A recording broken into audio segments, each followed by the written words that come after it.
Hey guys, welcome to the Coffee and Coaching Podcast. I am Coach Kamara. I'm Coach Jack G. We hope you enjoy today's episode. We hope you take a lot of value away from it, and we might even make you laugh a little bit. We started this podcast to help empower and inspire you to take control and create the life that you want to lead. But remember, everything we say is our opinion. We're not medical professionals. So if we talk about anything that you want to implement into your life, please go and speak to your doctor first. If you enjoy the episode and you enjoy the podcast, please subscribe, share it with anyone that you think might take value from it. And if you can share it on your social media, it would be massively, massively appreciated. That's enough of that. Let's get into today's episode. So today, everyone, we have been joined by a very special guest. We've been joined by the one and only Ross Byrne. What's the story? How's things? For those of you who don't know who Ross is my coach. Just introduce yourself a little bit. Let everyone know who the hell you are. I'm one of the other team pro coaches. I'm like Carl if you got him on Wish. So that's generally how it works. Ross Byrne, coaching like close to 11 years now at this stage, specialising predominantly in kind of physique development and competition prep at this stage. But I like to think I've kind of been through the wars so far as kind of like an experience level. I think I've taken a different route that a lot of coaches are taking these days, and hopefully the kind of conversations we have today kind of reflect me being able to give some value off the back of that, because there's been a lot of mistakes, but also a lot of wins that we've been able to make. So fingers crossed we can have a chat, have a bit of crack in the process, and maybe just give some value off the back of it as well. Nice. Yeah, man, 100%. So Ross is just we want to start by sort of talking about your recent transition into pro coaching and muscle mentors and all that. So and I think before we do that, actually, yeah, we need to talk about coffee and the fact that you've just put, it's essentially just syrup that you've just drank. Yeah, it is. Yeah, so Yeah. I don't think we probably should. I mean, at least you brought a coffee. We've had guests on before who don't bring coffee and they bring tea, or they don't drink coffee. So yeah. I was never doing it anyway. The relationship with 92 degrees is just deteriorating by the day. It's probably just bank on the fact that there's people in this building. Like we can just give them shit coffee and we can just. Jacob, we're gonna have to actually we might just start asking you. Can you just make us a coffee before we start? Yeah, because that's essentially espresso Bovril. machine. It's disgusting. Like what kind of coffee machine do you have? I've got a Sage. What's it called? Sage Bambino Got the Plus. same one. Sage You got Bambino like a Plus. proper little bougie. Yeah. Serious Should one. have said that. I've an espresso virtual. I thought it was Johnny Big Balls. That's right. Yeah. Good little machine, though, isn't it? The big pods are like, dunk. There's density to them. See, like, I feel like you're at the place where we were before we started this podcast. We were like into coffee. Yeah. But we weren't quite coffee snobs You're yet. drowning in coffee. Like now we're proper snobs. That is. It's really bad. Like we're proper snobs now. So we came here and we're like, we should probably take coffee a bit more seriously. Yeah. And then we got serious machines. We started watching James Hoffman, and now we're proper nerds about it. So like, like serious about like the setup has to be perfect, and if it's slightly off, fuming. So now we have an espresso from 92, and it's just like it's actually revolting. It's not just it's disgusting. We were saying a few weeks ago, we've ruined. Yeah, you've become a coffee shop coffee shop espressos for ourselves. That's terrible. I'd be into coffee in terms of like if you gave me a really shit coffee, I'll probably hand it back to you. But my standards are pretty low. You know, like if I know it's got coffee in it, you know, and I know it has a little bit of buzz, I'll be all right. As long as there's caffeine. Yeah, exactly. So, what's your actual coffee like? Like right now, is it nice? Because it's all right. Like, yeah, and I got Americano earlier on. It was pretty pig. I hope nobody from that place is watching. Like, I feel terrible about themselves. Well, no, we slag them off every week. We use about 3 weeks in a row. Slag them off. I know the guy's name. I'm gonna slag him off by name. Yeah, it's pretty poor. I got Americano when I got there earlier on because I was dead early, and I was like, oh, tasted like fucking tar. Did you ever watch Monsters Inc? Do you want a coffee to drink a Monsters Inc? It's actually like tar. I felt a bit like that. I felt a bit like Mike Wazowski there. Hey, that's a thought though, right? What if Connor from that shop does listen? And when he sees us come in, he just goes, "Get the shit coffee sound. Break out the shit coffee." Yeah. They'll teach them bastards. He's just like getting the coffee pucks out of like the bin and just like regrinding them and just putting them in. Like, yeah, you fucking knobhead. Nobody is what they're doing. That's what I do if you're a dog of shit at my coffee shop. Fuck yous. Imagine talking shit about a coffee shop and then walking in every day. Sliding doors and all. Every week we come back though. Yeah, exactly. Because we're too lazy it's my own to go fault, to yeah. Because exactly. I can't be arsed walking like fucking 200 metres down the road. Sick. Yeah, so Jacob, we might need to utilise you in the next couple of weeks. I've run out of space at the moment. Well, just in the thought you were cool, right? Yeah, so you were part of Muscle Mentors and have recently, you guys have recently separated. Yeah, I think before I jump into the Team Pro Coach thing, I think it's worth saying that the whole Muscle Mentors thing for me was like the biggest change in my entire career. But like, literally, I think people might follow me on Instagram. If you don't, that's fair. I'm pretty irritating. I think the Muscle Mentors absolutely changed my life. Prior to that, like I really didn't know where I was going with it all.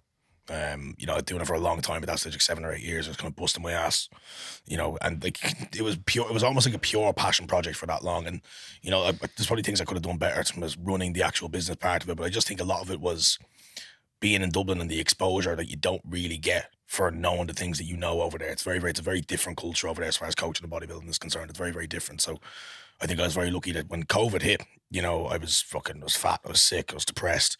And when I came out of COVID, when it all ended, I kind of sat back in my chair and kind of COVID kind of ended just as the whole pro coach thing was starting to kind of envelop itself and kind of become a thing. And I was like, my fucking whole life is different. I remember I had this like big, crazy, like epiphanic moment. I was like, everything is so different now. Like I've got plans to hire my sister in a couple of months' time and give her a job for like hopefully the rest of her life, and that she can look after my nephew. And I live in a lovely house in the middle of the city of Manchester, and like I've got like financial plans that I could never have dreamed of. And I'm just sitting back in my chair. I'm like, COVID like literally changed absolutely everything for me. So the Muscle Mentors was the catalyst to all of these things happening, and I'll never ever be able to express how grateful I am for Luke and Paul and James and the rest of the lads who are obviously now in pro coach with me for the opportunity they gave me. Because like my whole life is different, my family's life is different. Do you know that kind of way? Well, me and Jack have been having this conversation in private recently. It's just like we're new. We are new to this industry. We've been doing this for 3 years. Yeah.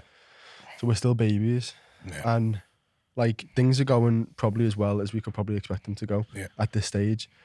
But we just know, if not probably a little bit better than they should be for a coach who's been doing it for 3 years. Yeah. I'm being modest, but like there's something more that we can feel is about to happen, but it hasn't happened yet. Yeah. But it's like how long you've been doing it for like 10 years, something 10 like years. that, and eventually you've just been putting the work in, seeing some return, but not the massive amount of return that you should be receiving, and all of a sudden it just happens. Yeah, man. My return for a long time was emotional. Yeah, it was like I'm making somebody feel better, so I feel good. Here's enough money to kind of tow me over the line. I had the most supportive family on earth. Like there was loads of stages, man, when I was coming up, like where I was like, I'm gonna have to give this up. I just can't afford anything. Like I've really prominent and real like strong memories of like my missus, who's great, so I'm still with her. Like love the bones off her. Like she's the most incredible person on earth, and like she'd be like, okay, I want to go on holiday. Like, let's book a holiday. And I have to, like, I'm not always telling her my financials. Like, I always kind of kept that to myself. She knew I was struggling at that stage. And then telling her, like, I can't afford to go on holiday with you. Like, I can't go. And then she has to go to, like, a ski trip. Obviously, not has to go, but she goes on a ski trip with her dad. And I'm going to sit in the house for a week going, like, something needs to change. And that was when that was the last time that I was like, I'm probably going to have to give this up. Like, I can't do this for any longer. Like 7 or 8 years I was doing it at that stage, like destroying myself with work, like to the point where any bit of money I got back, I would put it back into education because I was like, that's what I have to do. That has to work. And it just felt like I was just like flogging a dead horse at one stage. I never like, for a long time, I didn't actively feel as though I was doing that. But I remember towards that latter end, I was like, this just feels like I've wasted 8 years of my life. And I could be doing something that like I can still chase bodybuilding, I can still train. Maybe this career isn't actually for me. And like at this point, I'd spent thousands and thousands and thousands in education. I kind of knew what I was trying to say. I knew what I wanted to say to people. I knew I had a message to get out to people and a way of doing things, but I just didn't have the platform to say it. And it would absolutely kill me, man. And I was pretty ill kind of around that stage as well. It wasn't too long after I got back. It was actually just before I went away to Asia where I got quite ill, but that's another story. And I came back and I kind of went back to my previous gym, kind of half knowing that this was the end. I was going back to tell them, I'm going to stop paying the rent. I didn't have the money to pay the rent, and I'm going to go get a job in like an office or something and just, do something to kind of tie me over was my kind of thing. But I know had I given it up then, I was never going back. So I went back to a gym and he was like, just get on the floor. He didn't charge me any rent. He's Barry, who owns Southside Gym in Sandyford, who again, another person who's a really important figure in all of this. And again, I'll never be able to say just how thankful I am to him. So eventually that relit the fire for me. I was like, there are fucking cool people out there. I decided to run a seminar. And it was around the time that I started to run the seminar that I started to use my COVID money, which is like furlough. We had COVID money or whatever you want to call it. I think it was the emergency payment, we called it in Dublin. And I was like, right, I'm getting X amount of money a week. I'm going to use it to buy coaching. And I paid for coaching with Cal, and it turned out to be a decision to change my entire life. And, you know, it's funny, like, because obviously a lot of people really struggled back then. I lost all my income as well, but I was like, whatever I did get, I was like, I still had this, like, innate want to get rid of it to my own benefit. And I think that's missing a lot of the time. With some coaches, it's kind of like that. Like, sometimes people are like, oh, short-term sacrifice, long-term reward. Sometimes it's the opposite, man. Yeah. Sometimes you take a fucking long-term sacrifice. Yeah, you know, and you have to drop things for a long fucking time to all of a sudden get it given back to you out of nowhere. Because I never fucking expected what happened to me to happen. Ever. Never, ever in a million years did I ever expect it to happen. I'd done the seminar. It went really, really well. I'd cancelled it and rescheduled it 3 or 4 times. It was a pain in the arse. But eventually it went on. And it turned out the lads were kind of watching me the whole time. And at this stage I was being coached by Cal. And it was actually Luke's idea to bring me on, I think, originally. So I'd done the seminar. It was a roaring success. Went really, really well for the whole weekend. Actually, I had to do it outside because the night before it was due to happen, the COVID restrictions got slammed down, so I couldn't do any inside events, so I had to get up. I remember I got up at 1:30, finished the seminar the actual slides from like 1:30 to 3:30, went down to the gym, but 3:30, 4 o'clock, started moving all the chairs that I had inside, outside, built a marquee out the back garden, or the kind of the back garden, the AstroTurf outside. Call the back garden, it sounds way cooler, out the back garden, and kind of reset it up. Yeah. That it was all outside then. I remember sitting there just sweating, and by the time the actual thing came to start, I hadn't sat down. I was like, oh, I'm just gonna go. I had to go have a shower, got my clothes back on, and got like all the printed t-shirts out with the fucking no money that I had, you know. And I was like, you know what, I looked at the seminar, I looked at the slides, and I was like, this is 10 years of the work that I've done put into education. And I was like, if this doesn't go well, I don't know what I'm gonna do. And I remember saying that to myself, I was like, this has to be it. You know, it felt like it was it. It felt like something was happening. I remember I'd done it, and the whole weekend was incredible. Like, there's people who we know there, Dara and Catherine, who were attendees, they're now together. You know, we've got people who met for the first time, they're now best friends. There was just like this kind of emotional aspect the whole show. I cried at the end. Like, you know, I was like, this is after happening. You know, and it wasn't the financial return. I think I charged 50 quid a ticket. Yeah. But it was like, look at all these people who are kind of validating the things that I think I know. Do you know, that kind of way. So that would happen on the Sunday. And then Carl would text me on the Wednesday, on the kind of Monday morning part of me, and he was like, can we do your check-in on Wednesday? I'm like, yeah, cool. Usually it's on a Saturday. I was like, maybe just he's busy, whatever. Maybe it's because a seminar was on, he just wanted to catch up. So the check-in comes in the evening. I open the call and him and Luke are there. I'm like, this is weird. So immediately as soon as I seen them, I was like, you know, I done loads of consult with Luke. I spend the money on consults with Luke as well every couple of weeks to kind of help me with the hypertrophy section of the seminar. And I was like, he probably just wants to know how I got on. So that's what they were doing. They were just asking me how I got on. I was like, all right, Grant, it doesn't matter. At this stage, about 2 or 3 hours beforehand, I was in the car with Grace. And she's like, would you ever work for the Muscle Mentors? It was 2 or 3 hours beforehand. And I was like, I'd love to, but that's years down the line. I was like, there's no way that's happening for another couple of years. 2 hours later, they asked me to join the team. Mad. Yeah, I remember sitting there, I bawled like a fucking baby in front of them. I was wearing like real cheap Turtle Beach gaming headphones because I didn't want my family to hear. I was like, this is nothing. Like, I always put them on. And then when they told me, I took shaking with the fear, and I was like, there's no way this was happening. The most like scary, elated moment of my entire life. I'll never forget it. And it was all kind of up from there, man, you know, and it all went really, really well. The initial year was incredible. And then it kind of came to the point where we all started to find ourselves. Cal had obviously been one of the most is arguably the most successful coach probably in the UK. I don't think denying that.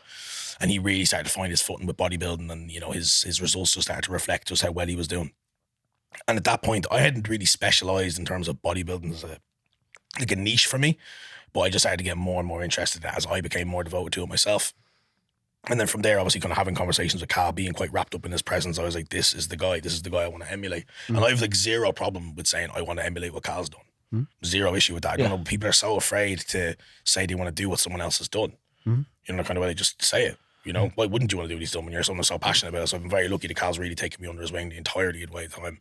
And, you know, then what was happening basically was that, you know, what Cal was doing and what the Muscle Mentors were doing, they were very much divergent. You know, they were taking 2 separate directions. So for the good of the company, there was a very amicable split. Yeah. And that amicable split led me to go and become the lead prep coach alongside Cal on team prep co-coach. And it just feels like this has just been this like whoop, this kind of very, very sudden catapult that's going to come about out of nowhere. It was really good to see that. I mean, there's something else. I want to go back to stuff that you said earlier. Because I can chat, man. No, it's good. Yeah. It's good. We're on a podcast. I'd be worried if you didn't. Sitting there not saying nothing. We're 20 minutes in. He hasn't said anything yet.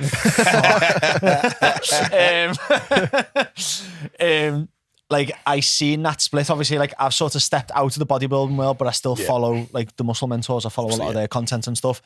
We've been on like the Muscle Mentors, like we went education seminars and stuff like that. Yeah. And that split, you could tell it wasn't like you just fell out and gone fuck off. I'm gonna start doing it. There was no abrasion at all. Man. Everyone who stayed with the Muscle Mentors, I seen a post of that day of like, this is this is what they're doing, like, and it was like nice to see that, like, it was they're deadly, all man. bigging you up. Do you know what I mean? And it wasn't like a staged. No, man. I'm not gonna lie, man. I thing, do you know found what I mean? it It was so nice. hard. Yeah. I found it so hard, bro. I cried so many times. I remember when it all kind of came to light and everyone kind of knew.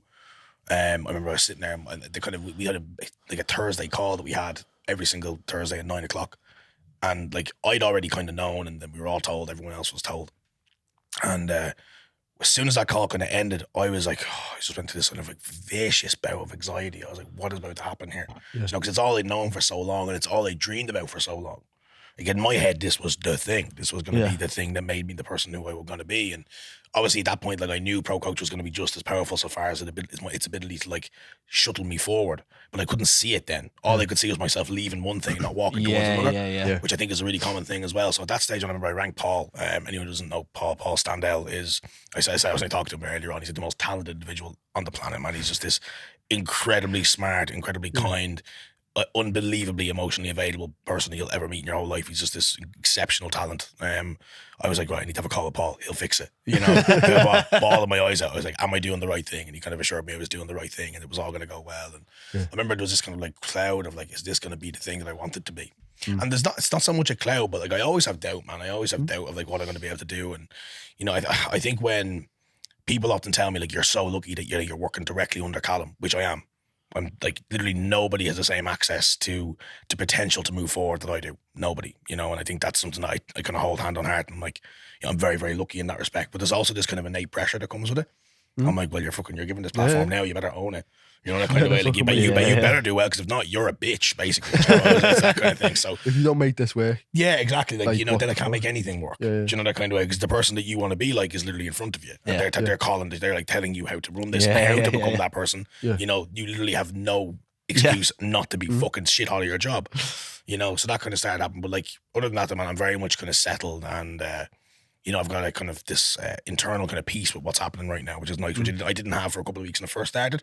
Not because I wasn't happy or not because I wasn't like feeling as though this is where I need to be, but just because it was kind of, it was the process of leaving the other part of it behind. It's the fear of the unknown, isn't it? I think something you've spoke to me, I don't know if you want to speak about it now, but like the last couple of weeks, you've realised that self-doubt is something you're struggling with. Well, do you know what I was going to say? I think that was the thing that hearing that story from you, like your start journey, I think is going to be massively valuable for the I want to go back to so coaches. much that you just said then because there's so much, like so much in there. Then we can come back to so many things. Don't let me go off tangent too much because a lot has gone on. No, it was boss, but like to see people will probably look at you at where you are in the bodybuilding world and all that, and be like, just think that you are in this place where you don't struggle with self-doubt, you don't have imposter syndrome, you don't struggle at all, everything is busty, and it's just like every single day. Every person feels that, no matter what level you're at. Like Jack, see the guy I posted on my story yesterday talking about it. He come at that self-doubt thing with a really. Seen it, I didn't watch it though. I seen it on your story. I commented that he was at the mastermind on Friday, and he was like, everyone always talks about like self-doubt is this negative thing, and he was like, I'd argue that you need self-doubt. He said if you haven't got self-doubt, then you're not pushing yourself. Well, actually, you're not stepping into the unknown. Like talking about Cal, he did a podcast. Yeah, he said the exact same thing. It is quite true. It's one of those things. It's like it's such a simple statement. It's like that makes sense. He said, like if you're not sitting there going, "Fuck, what am I doing?" or like, "What am I about to get into?" Then you're probably not doing anything worthwhile. Yeah, he said, if you don't feel self-doubt, what are you even doing? Yeah. He said that. I've just read. He said that. What are you even doing? Like, what are you actually doing now? Yeah. If you're not feeling any level of pressure or any level of anxiety or any level of stress, like, what the fuck are you doing? Why? But it's like that's. I've told you this before, but there's a Drake line. And he says, anxiety is a drug that I use to get the job done. Like people think it's a bad thing to feel stress, to feel pressure. Like when you can feed off that in a healthy manner and you can understand that for what it is, it's just a physiological response to the stimuli that's in front of you in your life. Pressure's always there. And it's how you manage it. You know, like I've had this thing quite recently where like my work demands are so much higher than they used to be. And like I would have previously gone through about some people have probably seen on my Instagram recently doing like crazy like 4 a.m. starts and 4 a.m. stops and stuff like that, which is just it's the nature of the beast at times, which is just something we can talk about a little bit later on down the line. But what I've realized about pressure, like pressure is kind of always there. It's like it's sort of like a glass of water. Like it's always there, and there's always a certain volume of it. How you disperse it is how you use it. You know, if you disperse pressure across an even amount of time, then that pressure just becomes kind of, you know, almost discipline. You're like, I have to get this done. Yeah. Pressure only becomes pressure when you abandon discipline and you abandon responsibility. Yeah. And, you know, if obviously pressure is always going to be pressure, and preference is that kind of privilege. But, you know, when you box that pressure into something that's going to be more positive, that's when it becomes something that's so fucking powerful. You know, like the days where I've worked the hardest and worked the longest are the days where I've felt the most pressure, but I've channeled it in a positive way. Yeah. You know? Pressure makes diamonds, innit? Do you know what I actually said? I was up till probably about 12:30, 1 last night doing check-ins. Yeah. And I haven't done that for ages. Yeah. And I went to Angel. I missed that. Do you know what? It's so weird. Sunday. It feels like amazing. Yeah. It feels like I don't know what it is. Yeah. It feels like you feel like you feel like a higher command to yourself. Yeah. You know, you're like, I feel have to do this proud. thing that other people won't do, or Yeah. you know, I have to do this thing that goes against the grain of what I normally have to do. Yeah. You know, because I'm so busy. Do you I know come what back on Sunday. I come back on Friday night, like fired, being in the room with like 20 of the best coaches in the UK, all just talking about like business and progression and what they're doing with the clients. And it was just like, you couldn't not come back from that Friday and be like, I'm ready to fucking crush the world. Like I was just come home, I'm decided, I had loads of time on the train on the way home. I had like loads of clarity. I've been struggling loads the past couple of months of kind of like the direction I wanted Level 10 life to go in. Yeah.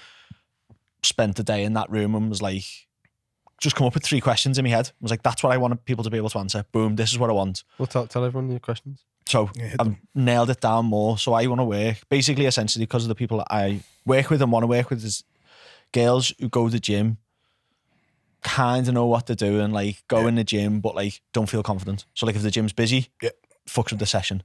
If they want to go out with their mates, fucks with the diet. Yeah. They can lose weight for a holiday, but 6 months down the line, they've fucked it. Yeah.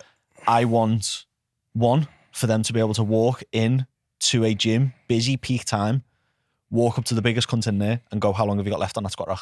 Yeah. How long have you got left on that machine? That level of confidence that you're not phased, like you're just in the gym to train, and you can ask someone. That's the comfort level I want them to have in the gym. Yeah. I want them to be able to eat whatever the fuck they want and not feel guilty for it. Okay. So you can fucking go out and have a big blowout on Friday night. It doesn't fucking matter because you've got the shit in place. Saturday, Sunday, Monday, Tuesday to get your shit back together. Yeah. You can have a wobbler. You can sort your shit out. Yeah. That level of confidence with food, eat whatever the fuck you want, stay in control. Like real world coaching. Real world coaching. Yeah. And then the most important one for me, I think, because it was something I struggled with for ages, is to be able to sit alone, no phone, no technology, on your own with your own thoughts for at least 10 minutes. Yeah. Because That's a big one, man. people can't do it. I struggle with that, bro. Was it you who said, you told me about that study the other day? we didn't talk about it on the podcast, and we should talk about that now. Yeah, go on. Yeah. Hit me. So there was this study, right? And I don't know the specifics because the guy who was talking about it on the podcast didn't get into the specifics. Yeah. It was the guy who started Calm, you know, the Headspace app. Yeah. And he was like, they done this study and they asked men and women, would they rather sit alone with their own thoughts for half an hour or receive this painful electric shock? And it was a painful electric shock. It wasn't just like a fucking, you know, one of them buzzer things where you like zap your hand. It was a painful electric shock. 60% of men chose the electric shock. And I think 30 or 40% of women chose the electric shock. That's mad. Over just sitting still. Yeah, That's a big Because that's thing. all you're doing really, isn't it? When we mad. break it down, you're just sitting still for half an hour. But it's scary. We've But talked it about speaks this many volumes times. to It's where so- people's it's so- heads at, doesn't it? Like depending upon where your head's at, that can be one of the most scary things in the world. Oh, man. Like facing your own actual thoughts and your own demons. Listen, man, one of the reasons I started exercising was to escape my thoughts. Yeah. You know, Yeah, I would have went through like, I've no problem speaking about it. It doesn't bother me at all. Not at this stage. I went through a long time of pretty vicious mental health issues. From when I was really, really young, I was kind of, I think, obscure behaviours that way weren't as recognisable in children my age and like the normal demographic. So they kind of knew there was something up. So I had like really vicious anger issues growing up, and then it kind of translated to this pretty horrible bout of depression. And I always struggled with the concept of actually speaking about it. And I always struggled with the concept of kind of accepting that anyone was there to give a shit about my problems, which I think is a big thing for men. It's like, you know, it's my issue. It's my problem. And it wasn't this like innate masculinity that I had. I don't think that was it. And I think these days, a lot of it, where that comes from is this kind of like internal masculinity where it's like, I can't talk about my problems because I'm a bloke. You know, I've never really felt that way, but I think because of my own issues and things I went through, I kind of reflect on that a lot. And I'm like, I find it very, very difficult to kind of conceptualize that in my head when you could be speaking to somebody and they could be going through the worst shit, fucking unmanageable, man. So like I always like to kind of break the mental kind of health barrier really early in a conversation with people. Yeah. I'll meet people I've never met before. I'm like, oh, how are you? Like, yeah, I'm like, how's your head? Yeah. And I it kinda remember you takes them said all that by to me surprise, man. in one of I my said- check-ins, yeah. like probably a couple of weeks, maybe a couple of months in. There's like a slight sign of like I was just a bit sad and deflated a little Yeah. bit. And you brought that up straight away, and I was just like, It's the barrier. sick. Yeah, there's I'm something fine, like, but yeah, yeah. exactly. Yeah, you're grand, but you know that you aren't. Thank you for that. Do you know that Thank kind of way? Yeah. So sometimes you just put you put the foundations in, like, okay, cool, that person's feeling this way. And, you know, it's like, I think coaching, you're a beacon a lot of the time when you're coaching somebody, and you do, whether you like it or not, you become a therapist to a certain extent, you know, and if you're not willing to kind of accept that, and you're not willing to kind of take that on the chin so far as part of your role, then you will probably struggle to grow it, you know? Like I've had people say things to me that they'd never ever tell anyone, you know, that they'd never speak. And, you know, a lot of people will take that as just like, that's not what I signed up for. You should be so fucking privileged that that person feels as though they can say that to you. Yeah. They can say that I'm having this problem. It makes me feel this way, and you're one of the very few people on earth who know about it. Yeah. Do you know that kind of way? I think it happens more in our position as well, Yeah, because 100%. we're in their world, but we're not close to them. It's Yeah. why people go to therapy, because you can more easily talk to a therapist who you Oh, don't 100%, know, man. knows nothing Yeah. about you, than you can like your mum, or Yeah. your brother or your sister, who you think might judge you or might love you less or anything. They also Like- have bias. They have like, you know, they have stake. So like if you're somebody, if you're conversing with somebody who kind of knows the situation that you're in, there's always going to be that kind of like innate bias that they have, that kind of internal, like, I have this opinion relative to my own emotional standards. Yeah. When you go to someone like as a professional therapist, they don't have that. Yeah. They're there to serve one person. They're to serve you. Yeah. They don't know anything about the other people. So therapy's so fucking powerful, man. It's one of the best things you can ever do. Therapy saved my life, man. 100% it did. Yeah, I had an unbelievable therapist called Byrne, Hussey, back in the day when I was really, really going through it a couple of years ago. And easily, if I wouldn't be there if she wasn't for her, 1,000%. Yeah. Yeah, man. It's like one of those things. Just speak, bro. Do you know, kind of way, just speak about it. Yeah. Well, was there a point where you decided, like, right, because you just said then you didn't feel like you wanted to tell anyone? Was there a point where you were just like, shit, like, I need to tell someone? I kind of had to tell people, man. I had a bit of a scare, if you catch my drift, like suicidal issues, and you know, I was like, this isn't the normal way to feel, and that's kind of when it all it actually happened a couple of years before I told anyone about it. Yeah. And I was about 16 when it happened, and after that, then I kind of ended up going and chatting to somebody kind of in confidence. Like, I didn't really mind that I was telling them. I kind of came out of nowhere. They weren't even that close a friend or that close a family member. I just happened to tell them, well, this happened a couple of years ago, and that person actually took it upon themselves to go tell my ma. Yeah. And brought me up to the house, and I spoke to her about it, but that happened, and I'm like, I don't feel like that way anymore. But like, I think since then, you know, I've had like brushes. It's almost like the world has kind of reminded me. You know, it's like, that happened, and you need to have a certain appreciation of people. Yeah. You know, and suicide's something that's close to my heart as well. But when I was 18, my girlfriend actually killed herself. And you know, told me that before. and it's one of those things, man. This is gonna sound like the most ridiculous thing you've ever heard in your whole life, but despite how difficult that time in my life was, it's taught me lessons about people and about how to talk to people and about how to understand people that have probably elevated my career more than anything else I've ever done. You know, and it sounds so terrible. There's like this kind of positive that comes out of something so horrific, but it's true. You know, and it would be more ignorant of me to deny the fact that that's helped me in my career than to say that it hasn't. Yeah. When the reality is that it has. You know, We spoke about this a couple of weeks ago, didn't we? Yeah. Saying like I've had my own issues with mental health. Been to some dark places inside my head, right, but man. I said like this was all way before COVID and the lockdowns and stuff. And I said, although people are in a bad place now because of like mental health issues are like ridiculously on the rise, but that's a positive, because for me that's a positive anyway, or there's a positive in that, because beforehand, like when I reached out about my mental health, it was almost like, you're a soldier, so what? Yeah. Like, whereas now there's people who've never experienced mental health issues before who've been like, oh, this is what depression feels like. Yeah. Oh, this is what anxiety feels like. Oh shit. When like I was speaking to a girl the other week who's suffered with anxiety and depression for years, and then during lockdowns her mum got really bad depression. Yeah. And her mum ended up turning around to her going, I can't believe years ago I used to tell you to just smile and just cheer up. You'll be okay. Like, this is what it actually feels like. Like, I'm so sorry. It's a disease. It's an uncontrollable. And then like, that's shit. Do you know what I mean? It's shit that a mum feels like that, but also like, the change in their relationship now because her mum now understands. It's a new age of appreciation. I think there's been like obviously different like phases within time where, you know, mental health has been a consideration for people. Like obviously like back when our parents were younger, it wasn't even a thing. Yeah. Do you know, you were told to just man up. Like even just normal everyday issues, like things like dyslexia. Like my dad is viciously dyslexic, but was never told that he was. Because he was just told that you're stupid. Do you know, that kind of way. So like it's the same kind of thing. Like if you imagine that something's like legitimately a problem, like an intellectual problem, if you have like a mental problem, imagine the barriers that they had to cross to outline that, or even to understand it. Yeah. You know, back then they were like, "There's like, this is just who I am. I'm a sad individual." Yeah. Do you know, that kind of way? Because depression wasn't even a thing. You can't have a medical condition that makes you feel sad. It's a possibility. Just feel happy. You know. And I think you've gone through stages over the course of the past kind of 40, 50 years where it's become more and more accepting to talk about it. Yeah. And now we're in the kind of age where it's like, okay, now we can talk about it. Now we need dudes to talk about it. Yeah. Yeah. You know. And I'm not taking away from any females' mental health issues. Obviously, like Danielle, my previous girlfriend, she was obviously a female. You know, so it's not like those things are any less important. But I do think we're in an age where there is a lot more of a kind of openness between both genders, and especially now with men, which is it's great to see. Yeah. Do you know, I can sit down with lads who I've never met in person before, and I can like, this has happened. These are things that I feel. These are things that I have feeling before. Yeah. And this is the age that we're in, which I think is a net positive. 100%. I think going back to what you said then about Danielle taking a life. Yeah. That obviously is a very negative situation, but can you elaborate on the positives that have come from that? Because you've spoken about that DeMartini thing where you look at like the most negative situations in your life and find the positives in it. Yeah. But also the positive situation in your life, find the negatives in it. So you almost create this sense of like life just happens. Yeah. Rather than being crushed by negatives. It's almost just like, this is what's happened. Yeah. I'm just going to go with it because this is just the way that my life's playing out right now. Yeah. And it doesn't crush you in the same sense. But like what did you actually take from that? What did you learn from that? I think at that time in my life now, like I loved Danielle at the time. And, you know, I think when you're that young, when you're 18, she's 17, she was even younger than that again, it's not the same kind of love that you have for people now. So I think it goes without saying that the relationship that we had was far less romantic than it was more symbolic almost, in the sense like this is a person who I cared deeply for. So I think that's definitely a point that may put out there, you know. Yeah.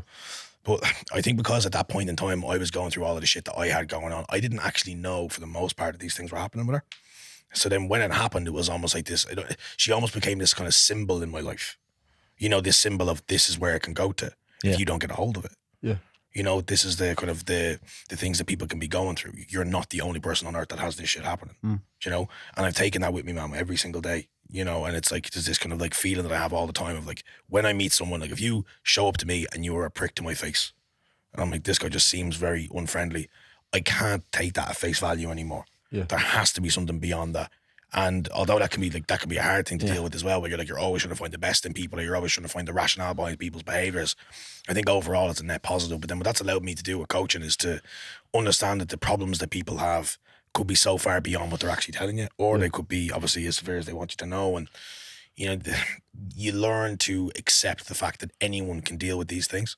Yeah. And, you know, everything that you kind of experience as a coach and as a professional, you know, there is often the undertone of mentality with the whole thing. There is the mentality is the undertone of it all. And some people's mentality is just weaker than others at any point in time. Yeah. And I think if you can look beyond, you know, what you're seeing objectively in like a check-in sheet, like, oh, you know, I had off plan. Now, obviously someone's taking the piss, they're taking the piss if they have a big enough goal. But like if you have somebody who like seems to have these almost like obscure, almost out of action behaviors, you can kind of look beyond it, like, okay, what is actually causing that?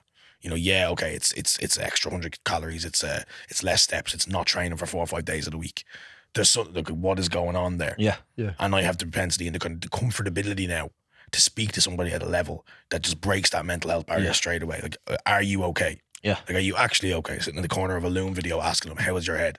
Yeah. You know, and then obviously that carries over then to their experience with you, and then your interpersonal communication skills and your capacity to build relationships with the people you work from. So it's almost like this, like kind of like this wave of things that have improved so far as my ability to coach people and kind of where it's taken me. So I think it's made me a people person. Yeah. You know, it's made me somebody who appreciates other people and their feelings and the things that they might not actually tell you. Yeah. And I think that in of itself has stood to me very, very strongly. Well, that was one of the biggest things which I was not surprised by when we started working together, but like I was expecting. Basically thought you were going to be shit and you weren't, so he's like, oh, well, okay, I think a lot of people expect me to be stone-faced. Yeah, I was expecting it to be like rigid. Here's your program, just do this, and almost like a little bit robotic. Like clinical. Clinical, yeah. That's a good way to say it, but there's so much I was surprised by the level of empathy, which is obviously a good thing. think that's what separates a good coach. So isn't that's it? The what more that's you what I get was saying. into it. One of the things that I want to speak about today is how to become a great coach. And I think empathy, like, regardless of anything else, I think that's one of the core foundational things that you need to be a good coach. Because, like, you have all the knowledge in the world, but if you don't have empathy, that, like, what the fuck does that mean? No, you don't have the ability to bring someone to a result. If you have to understand people to coach people. Yeah. You know, like, that seems quite simple. It seems like quite a simple statement, but if you don't understand people, how can you honestly expect to coach people? Yeah. You know, I think a lot of my empathy, even as a professional as well, alongside kind of the experience I had as a kid, but it came from when I started. You know, because, like, I think people say, like, oh, the bodybuilding coach, he just landed on bodybuilding 10 years ago. Like, no, I did not. I was coaching the 50-year-old Marys. Yeah. You know, and they've arguably taught me more about coaching the people who I coach now than anyone else. I said this on an Instagram post the other day, the communication skills, the capacity to handle problems, because the problems you get thrown at with a 50-year-old mother or two are far more difficult than when you get when you get thrown with, like, a 25-year-old fella who's trying to go for a pro card, who might have lost some primo in the mail. Do you know the kind of way that it's like, exactly. But you have somebody else who's having an issue with their husband, or they're outlining the fact that they, I've had an experience where I've had a client who's been having an affair, and they've told me, and then without them knowing, it turns out that I've been coaching the person who the person's having an affair with. Yeah. Wow. Yeah. So this is this is like a one-to-one. So you can imagine the things that you tend to see and you tend to experience. Yeah. And it's those moments where I'm so far away from what I'm doing now that stick with you. Yeah. In that kind of way. Like, I think if you were to ask me the straight up question of how to become a great coach, I wouldn't be able to answer it. Yeah. I don't think I'd be able to answer, like, within a kind of a singular statement how to do it. I think it's the product of your ability to do a couple of things that are unrelated to one another, but then married to each other really, really well. Yeah, I think empathy definitely, but I want to bring you right back to what you were talking about at the start, where like that thing of just being relentless with education and just being relentless with your desire to just get to the top, and all of a sudden it happened. You spoke about this before. Do you know the book Atomic Habits? I do know, but I haven't actually read it. We did an episode on it, and we actually just brought the book in and just went through it all to just relay it to people who just can't be asked reading because the Muppets.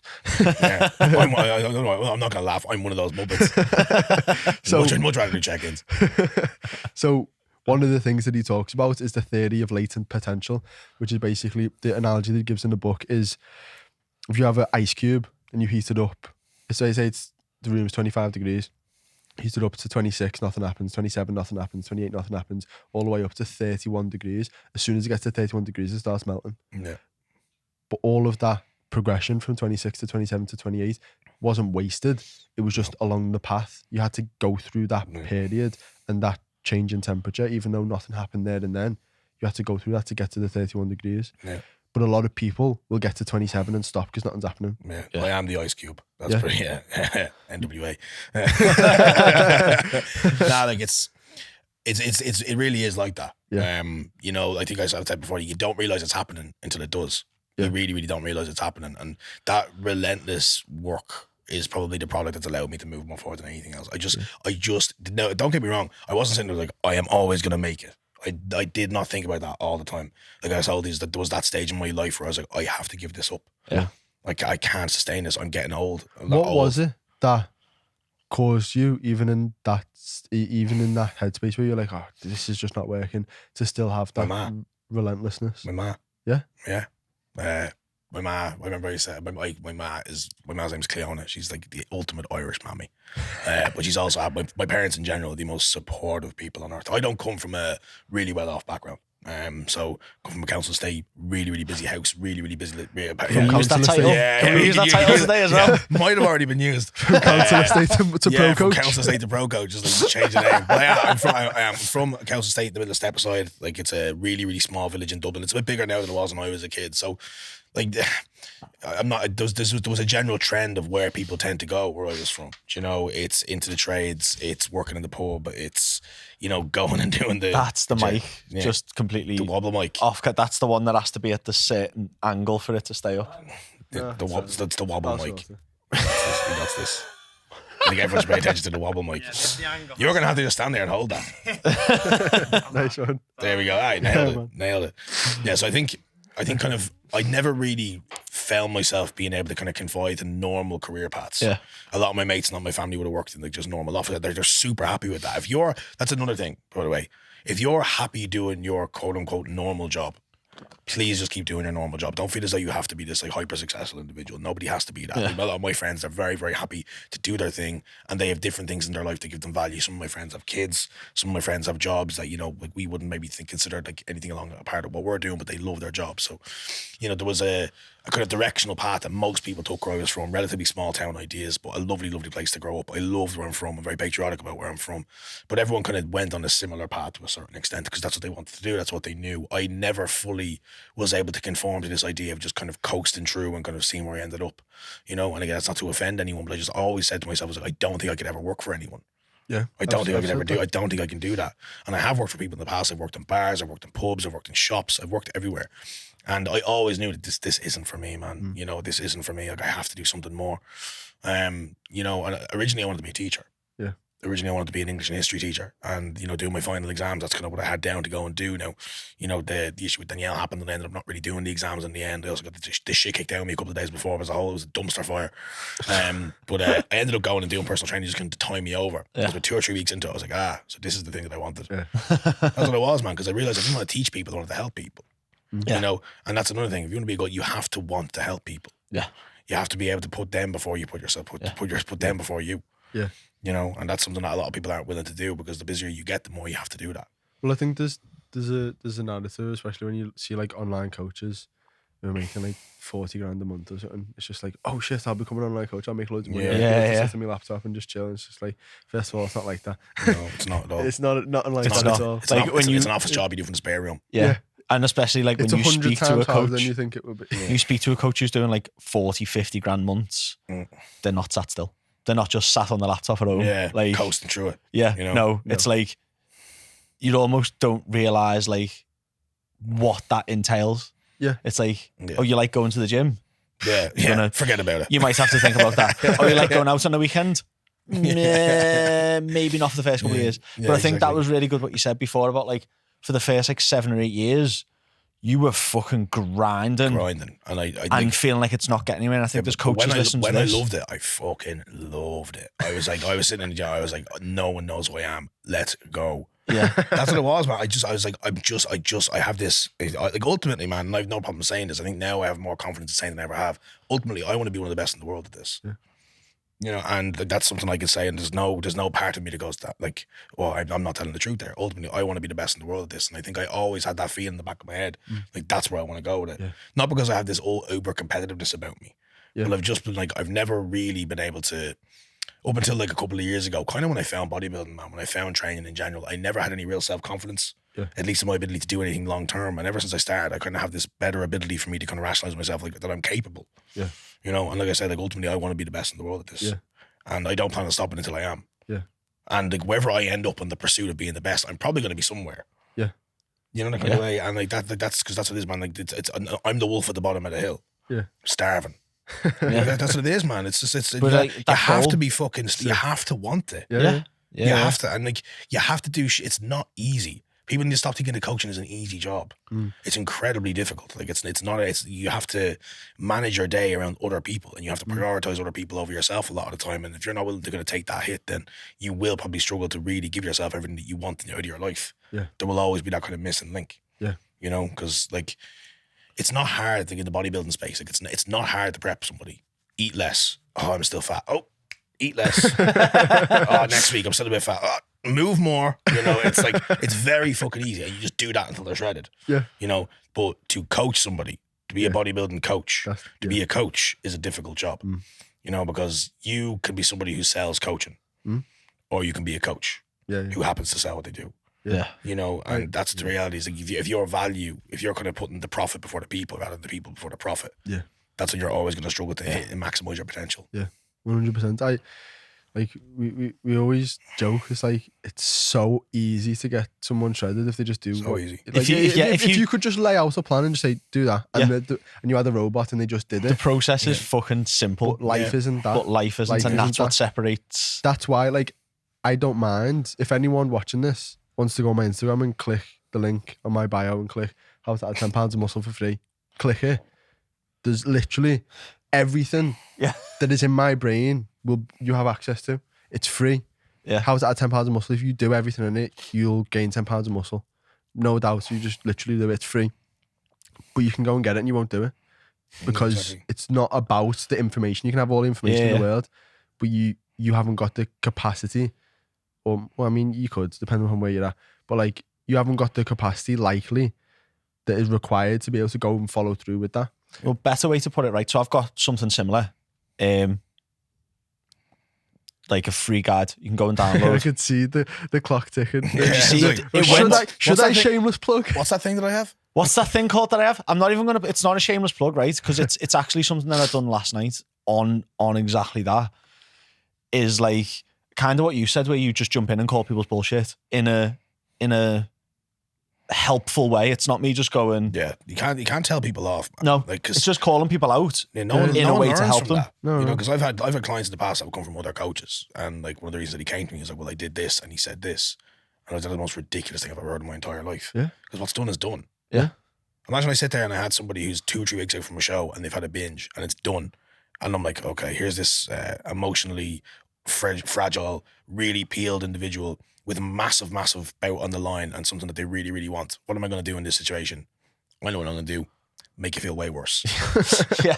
You know, like it doesn't have any rational thought in anyone's head. And like there's a difference between discipline and being a cockhead.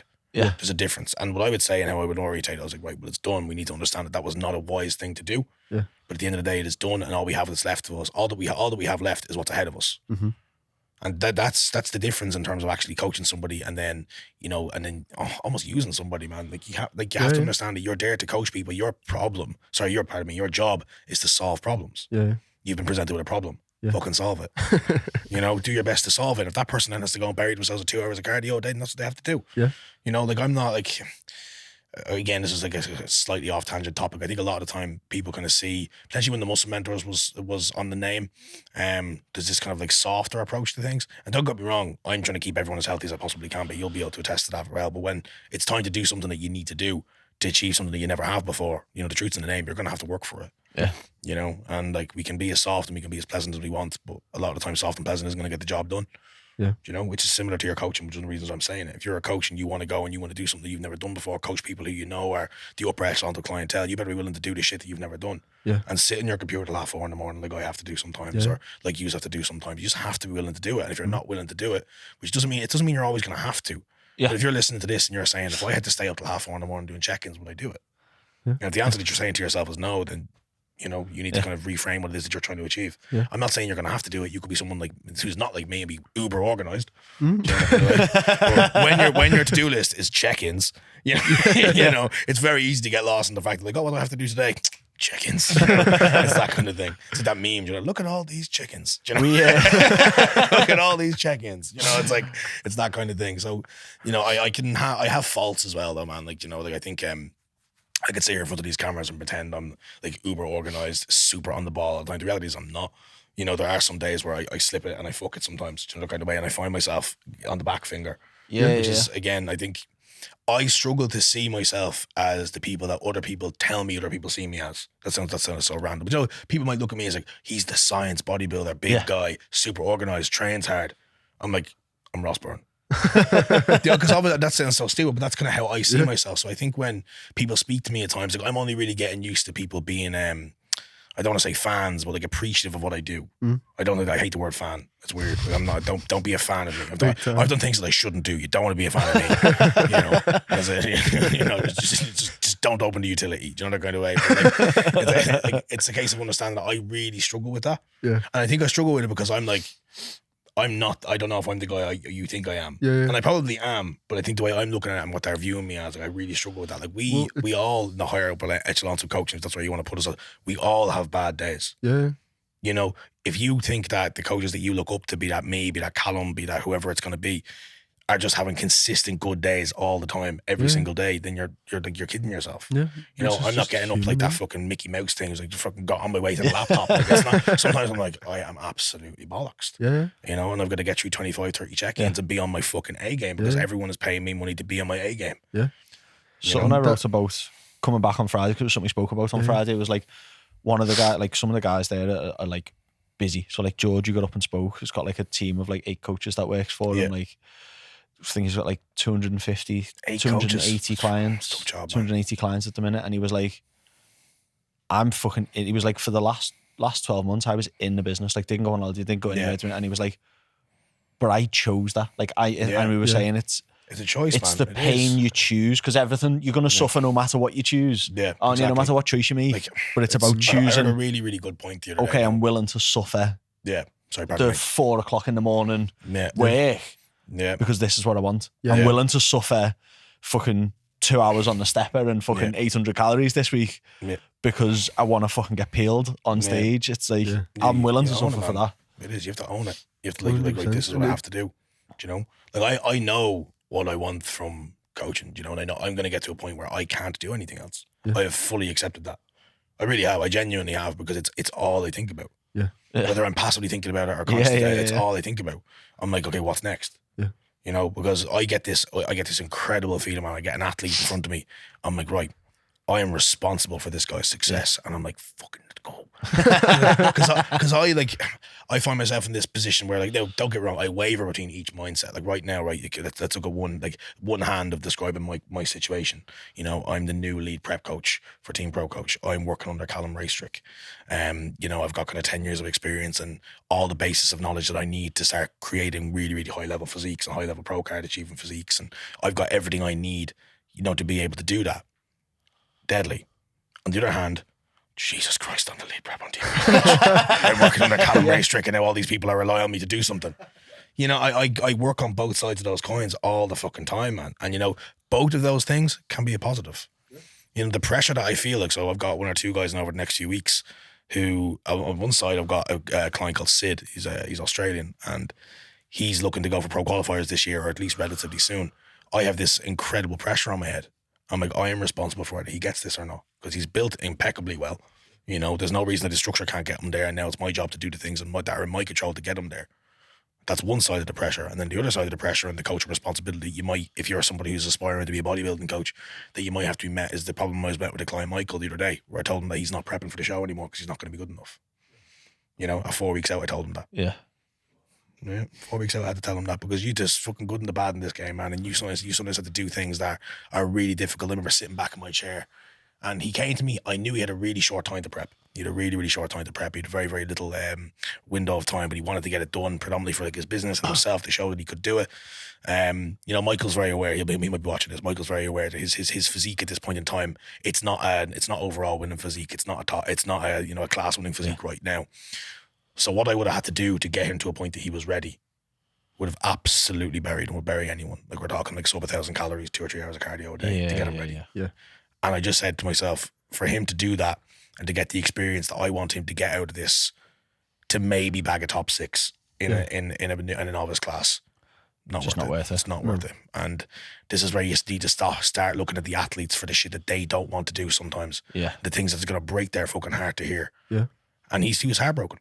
Yeah. Heartbroken that I told him he's not going to be good enough. But then a couple of minutes later, he got back. He's like, I'm happy with this decision. He had a day to settle and he went back, you know. And, you know, coaching is, you know, it's full of people doing incredibly amazing things, and you're putting it on social media, like, look at this transformation, look at this thing that I've done. But sometimes on the inside, it's not getting shown on social media, is the kind of really difficult shit that you have to do. Yeah. I think that's what separates you and strap in, because I'm about to blow a load of smoke up your arse. Yeah, exactly. That's what separates you as the coach that you are, is that, like, that's not going to go on social media. Yeah. Like, you're not going to post about, oh, by the way, I've been this client, like, been this client show 4 week out. Like, no one's asked about that on social media, are they? Do you know what I mean? Unfortunately. But that's what makes you a phenomenal coach, is the fact that you can go, do you know what? Look, this is a fucking shit conversation I'm going to have to have, but for your long-term journey, like, bigger picture thinking, mashing you into the ground for the next 4 weeks is fucking pointless. Your job is not to prep your clients, to serve them. Yeah. You know, and I serve my clients. Yeah. And at the end of the day, the service I had to give him at that point in time was not what he wanted to hear. But it was a service that I told myself 5 or 6 years ago, I'm always going to give that service. I'm always going to be honest. Yeah. And I can honestly say I've always been honest with my clients, always. You know, and if you can be honest with them, it doesn't risk you keeping them. That's what a lot of people are really worried about. It's like, oh, if I tell this fella he can't do this, he's not going to sign up with me. Yeah. They're going to appreciate you so much more if you do say it to them. Yeah. You know, so obviously a lot of you guys watching this might not be in the space, the bodybuilding space that I'm in. And even saying that, man, like, I'm really early in the bodybuilding space. Yeah. I just happen to have armed myself with the tools to be ready for it over the course of a couple of years. I think that's kind of a little bit different when we can speak about that again. But anyway, You know, if you meet somebody maybe who's coming on, they want to do X diet for a holiday or X diet for a photo shoot, whatever way it is that you're coaching them, whatever goal you're trying to orientate them around, if you know in your hand on heart that they're not going to be able to do it within the time frame that they said they are, please tell them. Yeah. It's, you know, it's having those difficult conversations, which some people just aren't willing to do, which I think separates you a little bit. Like for that, obviously that's bodybuilding. A lot of our listeners aren't into bodybuilding. It could be something as simple as the other weekend example, similar. It's like a guy come to me and he's skinny fat and he wants to get really lean. I'm like, I have to have that conversation. If you get lean now, you're gonna look terrible. You're gonna hate how you look. It's gonna be horrendous. You're gonna get to the end of it. And it's probably not as destructive, because obviously being in 4 weeks out is a very different headspace than just someone who's sort of getting into the gym. But like having that difficult conversation, some people just go, yeah, gives X amount of money, 12 weeks, I'll get you lean and you'll be 45 kilos and then off in a bit. It's like, you have to have them honest, authentic, difficult conversations that some people don't want to hear. You have to, and you might risk that person being like, no, fuck that, I don't want to build muscle first, I just want to get lean, I want to have abs. And going somewhere else, and you risk that. But it's not about that. It's not about the money. It's about serving the person, serving the client. Create the journey for them. Yeah. If you're not going to tell them that they can achieve what they can achieve now, create the journey that allows them to do that. Yeah. I've had many lads come to me. In fact, we're going to 2 lads who are trying to go in for like really high level competition standards. I'm like, right, you're nowhere near ready. Yeah. But here's how we can get you there. Yeah. And I'll have it all crafted out, ready to go on paper for them, so that they know exactly what they need to do to get there. And if it's a 2-year, 3-year, 5-year journey, that's what's on paper.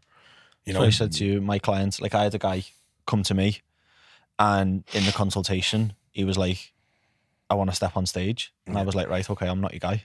Sent him to Isaac and he was like, well, actually, I don't know if I'm ready. And I was like, okay, so that's when we mapped the journey out. And it was essentially literally like, he was going to come to me to sort his shit out. Yeah. And then go to Isaac to get on stage. Yeah. Is that what he said? Yeah. I was, because he was like, I was like, obviously you're on the call, you're on the consultation. I'm like, what's the bigger picture thinking? What do you want to do?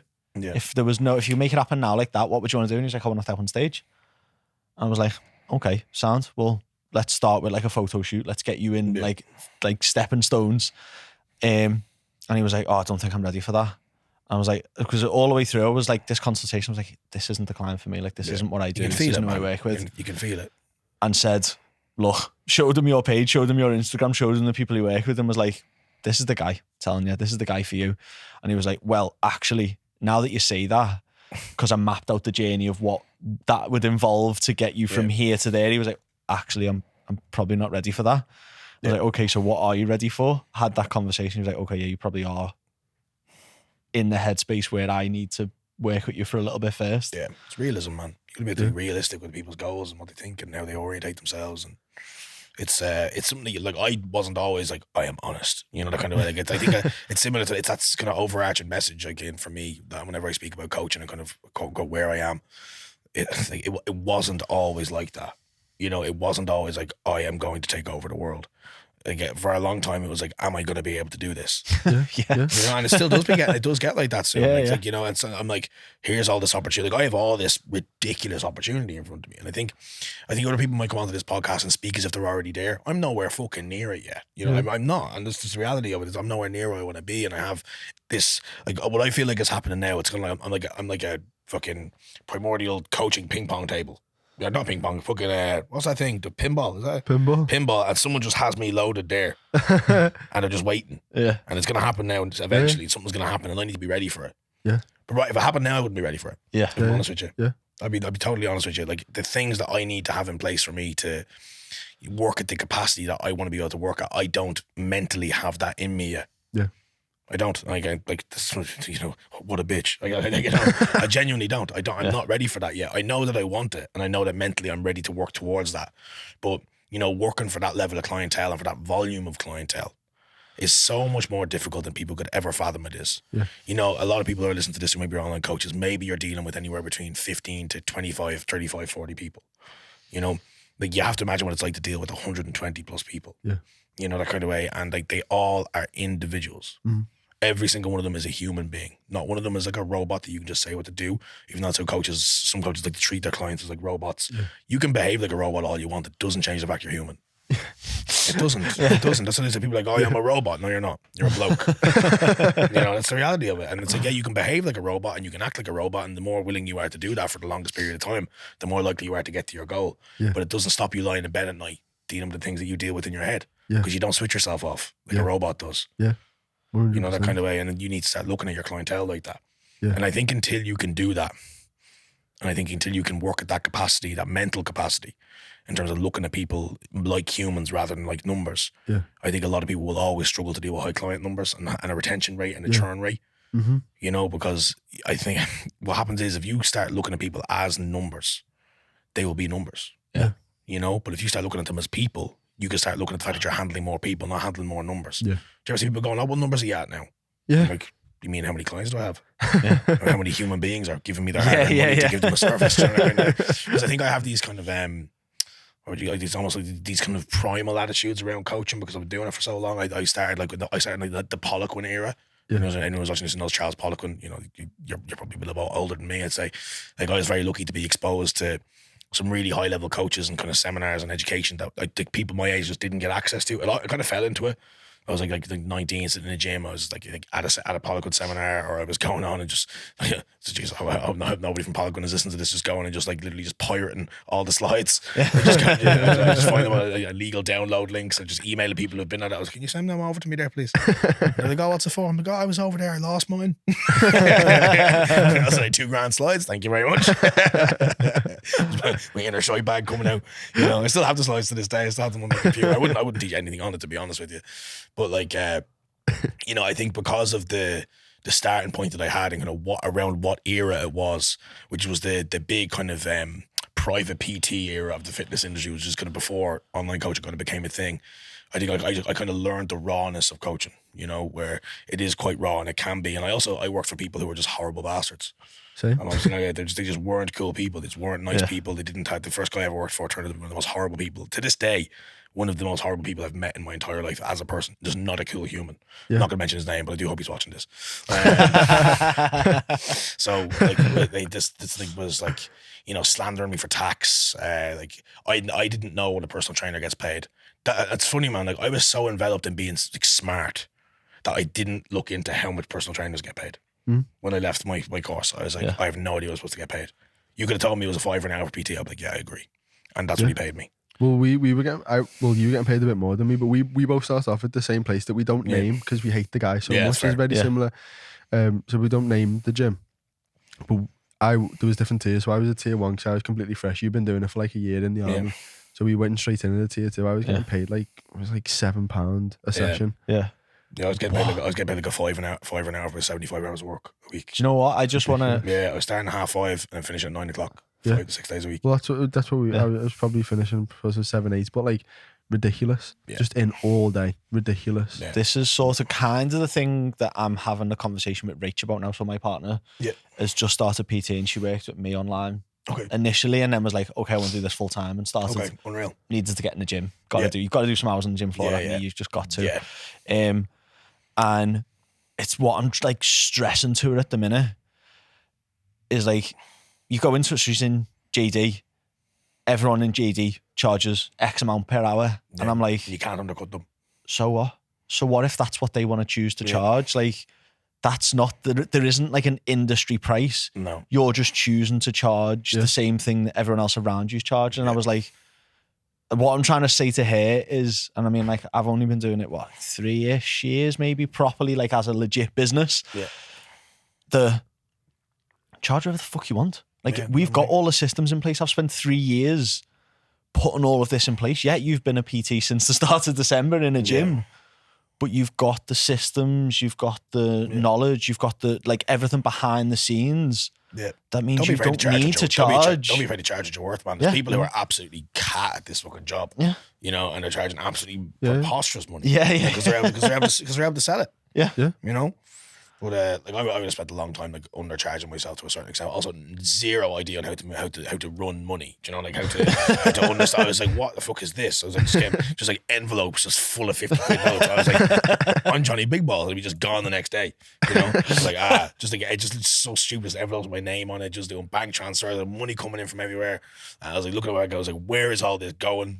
You know, just like, rub a new pair of shoes. We had this conversation back when we were like on the gym floor, wasn't it? Like before all the lockdowns and stuff, and I was like, I had a coach working for me in a gym that we worked at, and like we were doing well, we were both full, and I was stood outside the gym talking to him going, It was just as lockdown hit and we got fucked. Like I got fucked. Like I was in, And I remember saying to you, stood outside the car, I was like, mate, I was balling the last like 4 months and I've got nothing to show for it. Like I don't, like, where did that go? Just say handle it, man. Yeah, just handling it so terribly. That's and also like been that's also been like a negative for me as well. Is because I've been such like a coaching purist. Like other elements that be like just simple systems, I just didn't have it until a couple of years ago. I was like, payment system. What's that? Like Stripe is class. Or like, just sending people a link and not asking them to send me money on Revolut and fucking bank transfers, paying cash and everything. I was like, didn't have any of that in play. I was like, okay. But that's a good point, because it's like, in order to become, like, answer the question, how to become a good coach, it's not actually necessarily always about the business stuff and the systems. It's more like what the shit we're talking about, the empathy, the constant relentless drive for education to help people, all these things. There's world class coaches out there right now who don't realize they're world class. Who don't realize they're world class. Who are sending people a Google sheet.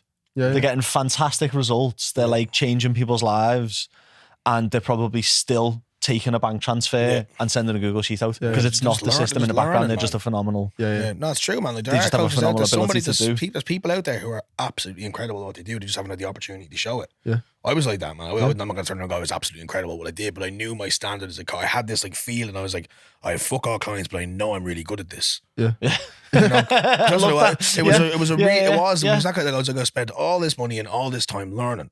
Yeah, I know how to fix pretty much everyone. You know, I was like, and then I look up, I was like, but there's no one here. It's like, it's like the fan decides. It's like the one person in the crowd. How was that, having that, like, horrible, almost need to like prove to, like, trying to prove to people to be like, no, look, I was gonna ask you, I can do this shit, but you've got no one there to prove it with. Like your desire, you said you want to become the best coach in the world, is part of that because you want to show the world what you can do, or is part of it because you want to what I think that's like your internal drive, isn't it, really? I have a lot of things that are going to drive me internally. A big thing, which it sounds kind of cliched, it's like that overarches a lot of them, is actually looking after my family. And like I said, like, it's not crazy high income area where I'm from, around like that, but the idea of being able to make sure that everyone is sorted. But I don't know what sorted actually means. But know that if anyone needs anything, I got them. Massively fulfilling. Like you said, was it your sister? You said I'm going to get my sister to hire. I'm going to hire my sister. She's hopefully going to. She just had my nephew 6 months ago. It was the most beautiful thing on earth. So like for me now, he's a big priority in my life. And my family in general are very, very important to me. That must be massively fulfilling for you then. Like, big time, man. So she's hopefully going to come on around October. I'm going to just hire her as my PA. She's going to do all that and like give her a good wage, and then she could stay at home with the baby. She can do it all from home. So things like that, I'm like, this is the start of me being able to feel as though I'm looking after everyone. And then, you know, just like being able to, if my mom and dad getting on, like if they ever need to go to a home or they ever need treatment or anything like that, there's no question on where we can get that done for them. It can just be done. You know, and it's not, I'm not trying to go in there like be the new father of my family. That's not what I'm trying to do. But just like, for me, part of the reason that I do what I do every day, and part of what gets me out of my bed, is what I do for myself helps other people, kind of. You said to me on before we even started this podcast, and you know, like, you are massively family oriented. Very family oriented. Like, well, I would have dealt with just like empathy was almost my problem for a long time, because I never ever put myself first. I never done anything for myself, and you know, one of the things that I had to say to myself when I went through a stage of like really poor work capacity, that's really, really shit, I was like, why do I do this? And actually, what actually got me keep doing it was like not doing it for myself. I was like, I'm doing this for other people, and that's it's not necessarily a positive message to, you know, only ever do it for other people. Like, you have to look after yourself. But for me to finally realize, which happened eventually, that I need to be able to look after myself, I actually had to put the kind of the want for me to help other people first for a while. And then I kind of came to the realization that I can't put other people first until I put me first. You know, and then that kind of allowed me to kind of sustain that same message and that same kind of, you know, overarching idea that why I do what I do is this. So that's a really big thing for me. And I think there is an element of it that's like, I want people to look at what I can do and show them what I can do. You know, but I don't want to do it through my own body. I'd much rather sit in the crowd of the Olympia and watch my athletes win than win it myself. I take that any other day of the week. Like, honestly, if somebody said to me, like, you can keep coaching, you can keep bodybuilding, I drop bodybuilding tomorrow. 1000%. I go do one last push session. Just do something crazy, just take some halo and just go on a mad one. I pack it off, no problem. Like Yeah. I would have zero regrets. Yeah. You know, like bodybuilding for me it's largely a funnel for my coaching. In the sense of it's just as important to me as it is as the pure sport and as the pure competition that it is. That is still an important part of it for me. But it sits on a continuum for me. I don't look at things. I've always struggled to look at things as singular entities. Yeah. Everything that I do is part of this kind of bigger plan. And, you know, I would have really struggled to kind of realize this was all happening. But then when I kind of look back on my career and I look back on the things that have happened, I'm like, I'm at this point of my career. I'm at this point of my story. And there's absolutely nothing that's going to change what happens afterwards. Mm. Like that's in my head. Nobody can change what the story is going to say because I've already written it down. Yeah. Then that for me is this kind of like overarching thing that I have. I'm like, for me, it's not really a question of kind of if. It still comes into my head. Like, don't get me wrong, I'm not just like this uber confident individual. Like sometimes I do question where it's going to happen, but a lot of the time I'm saying this is the next step. This is what's coming. When I get to there, it's on to the next chapter. Yeah. But I know what the chapter is. I've like read. You know, when you read a book, and you're like, what the chapter's called? Yeah. I've done that. Yeah. I've done that bit, and I know what it is that I want to do. And the kind of the overarching moment for me is like someone winning an Olympia title. Yeah. I don't think things happen in life until you've got that. Yeah. Like when you said earlier on that you weren't ready, or like you're not ready for I'm not. certain levels of that journey, but you are clear on how the next stage and where it goes. There'll And be I think things that need to be in place for me to kind of move on to the next page. Yeah. But they're not there yet. Yeah. They really aren't, and they're not. Like if somebody said, if I woke up tomorrow and all of a sudden all these incredibly high level athletes started to inquire with me, I would shit my fucking self. I don't have the tools available to me right now. Like part of the things that I may need to learn is to be less empathetic. Yeah. You know, because when I get an athlete who wants to do things that, you know, they've never done before, I can't look at an Olympia athlete and go, it's okay that you fucked up, because it's not. Yeah. You know, and there's things that I'm going to have to maybe retract, and I'm still refining my ability. I'm still refining my coaching criteria. My capacity as a professional is slowly refining itself. Yeah. You know, and I've had many a conversation with myself where I'm doing a check-in. Like, you've got check-ins from me. Like, I'm generally quite uppity. You know, I might go off on mental health tangents, or, you know, so sometimes like a 5-minute check-in turns into like a 25-minute check-in. Yeah. You know, and maybe there's part of me that says in eventuality that might have to stop. Yeah. You know, for me to be registered and for me to be received as the hardline coach that maybe I want to be, or maybe that I should be. But I'm still learning all this. Yeah. Like, and this is the question. This is the thing. Not the question. This is the thing I want anyone who's watching this to learn, is that we're all still learning. Yeah. I haven't just landed in this place where I'm like, I'm now done. Yeah. It's like achievement unlocked coaching. Like, I've done that. It's good hearing you say that at the sort of where you are compared to me, because that's something Mark pulled me on the other week with my clients. He was like, this is where we want to get you to over the next 12 months. He said, and then we look at like some of the results that you've had over the last 2 months. He's like, are you being too empathetic with these people? Like, because you're almost seeing them as, for me, the issue was almost seeing them like too soft. He was like, you can be harder with them. Like, you can call them on their shit. Yeah. But that's what it is. We're in the age of like, this is what somebody will cut this and be like, Ross hates people. You know? This is the only bit of this podcast we're going to post now. Exactly. So like, we're in the age of, you know, balance and, positive eating habits, and, like happy nutrition unicorns and stuff like that, you know? And like, I'm not saying that any of that is wrong. I'm really, really not. For the vast majority, in fact, for everyone who's not really a competitive athlete or somebody who has these high level aspirations, you should probably follow that ideology to the ground in order to avoid moving into periods of time where you feel like a bag of shit over food, basically. But when you are considering yourself an athlete, you have to, at some point in time, whether you like it or not, behave like one. Yeah. You know, and you have to then be the hardline coach that says this has to happen. So, you know, I think what happens is when people realize they have to say that, they're stuck between a rock and a hard place. Like, but I've said this before. I've said you can enjoy that thing before. That doesn't mean at that point in time for that individual they have to stop enjoying that thing. If you're 6 weeks out from a show and you're telling me you're getting a pizza, I'm gonna be like, here, Gunther, relax. You know, I'm like, you can't do that, bro. Yeah. You know, that kind of way. But if it was 12, 13 weeks out, or maybe there was a free meal involved and they told them to get it, then that's a perfect justification to do it. I think we're in an age where people, especially online as coaches, like in the coaching industry, obviously we see it a lot, it'd be in other industries too, but like people are afid to change what they've said. Yeah, 100%. Do you know what I mean? And that fucks you. Bro, I used to say the stupidest shit ever, man. When I worked in that fucking first gym, I used to tell people they couldn't eat apples. Because insulin would make them fat, would make them store the apple. Yeah. It's like some kind of apple-shaped adiposity deposit. That's what's going to happen, the insulin fairy. But I fully believed it. Well, someone's going to fucking pull us back on like a podcast in like 5 years from Oh, now. yeah. We will have said something stupid Yeah. like Yeah, a few yeah. episodes ago. Yeah. And they're just like, just aliens, just like hard. Just jacked aliens.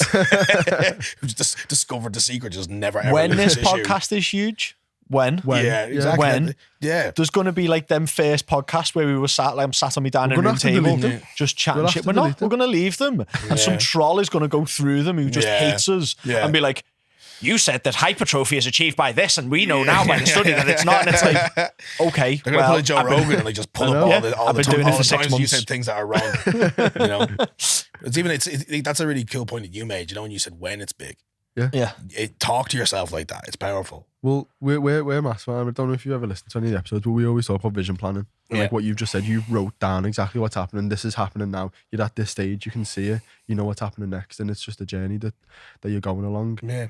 It's just, If you don't have that clarity, you're never going to actually achieve it. It's like the Paul Moore said it one time, and it's always stuck with me. It's like if you don't know what you're trying to achieve, you're going into every day with a blindfold on. Yeah. You're just walking through the day with no fucking goal, no fucking aim. But it's like, it's sort of what you were talking about before. You're not yet at the place where you're able to handle that capacity of No, clients. I'm not, but I know I'm going to. That's what I mean, because There's you've mapped it out, and along that journey, you will become the human that is capable of dealing with that Exactly. capacity. 'Cause I think that's probably a missing link with a lot of people who are obviously trying to get, like, a lot of people are quite happy to not ever have to get to that place, which is absolutely fine. You know, like, it's absolutely cool. You do not have to go to that place or go to the levels that we do. You don't have to do that at all. But I think if you can, when you're telling yourself, 'cause a lot of people, like, I went through a really long kind of period, not a long period, pretty extended period, like, questioning myself, you know, pretty recently. But I was just sitting there, I was like, oh, it's not that I'm worried about where I am and where I am. And I just know internally I'm not ready for that yet. But I know that like knowing where you want to go and also accepting that you're not ready for it yet is a perfectly cool thing to do. Yeah. You know, because that's kind of where I'm at. Was like, okay, this is where I want to go. Like, and if I woke up tomorrow with the same kind of demands on me that Callum has, I'd be like, you can take that back. You know, because I'm just not ready for it right now. It's not something that's in the back of my head.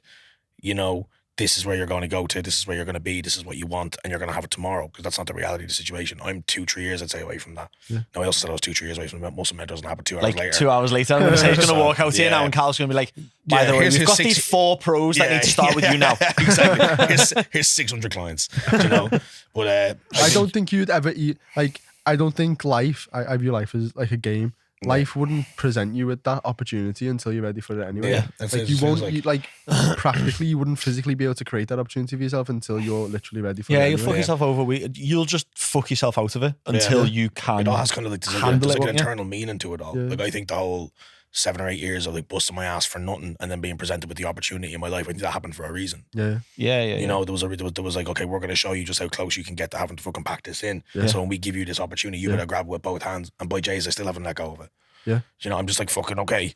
You know, kind of like a strap in kind of moment. Yeah. You know, and I'm just kind of strapped in and kind of kind of riding the wave. And yeah, it's funny, you know, because like I'm kind of in this situation where I know, like I'm very much aware of what's happening around me. You know, I fully, wholeheartedly, hand on heart believe that I can be at that level. Mm. You know, I would have a couple of years ago, had you said that to me, I would have told you I'm going to work for it. But because I'm further along my story now, that's closer than I thought it was. Yeah. So like the narrative that you speak to yourself in changes, but the overarching message of I'm going to do it has always been the same. I've always said I'm going to do it. It's going to happen. Yeah. Because I didn't allow myself to do the things during the day that wouldn't allow that to happen. I didn't slip up. Yeah. I didn't allow myself to back off the things I needed to do to be the best, even when I wasn't making the money that the best made. Yeah. Like even when I was making 50 quid a week, I still did the shit that I had to do to keep moving forward. I still buried education. I still go in there, I still train. I still go in there and make sure that I'm doing the things every day that I need to do. Yeah. That the person who is the best would be doing. Because there's one thing, man, if you're sitting there and you want to know what the best coaches in the world are doing, they're out there being the best coaches in the world. Yeah. They're not out there fucking making posts on Instagram, giving people shit. They're not out there, you know, creating whatever it is that you feel as though is going to be valuable content when it isn't. The best coaches in the world are out there being the best coaches in the world. Yeah. And that's what they're doing, and that's what their overarching job is. Yeah. You know, that kind of way. And a lot of people are like, you know, they waste so much time getting wrapped up in social media and what people are saying. And, you know, like obviously we haven't spoken about it too much now, but like my background in education and kind of what I know about hypertrophy and how it works. And, you know, people argue about these things all the time, and it's wasted momentum, it's wasted time. Do you know that kind of way? Yeah. Learn about it enough, and you'll realize that everyone's arguments about hypertrophy are the most wasted shit you'll ever come across. Have we got time to get into that? Got 10 minutes. Yeah.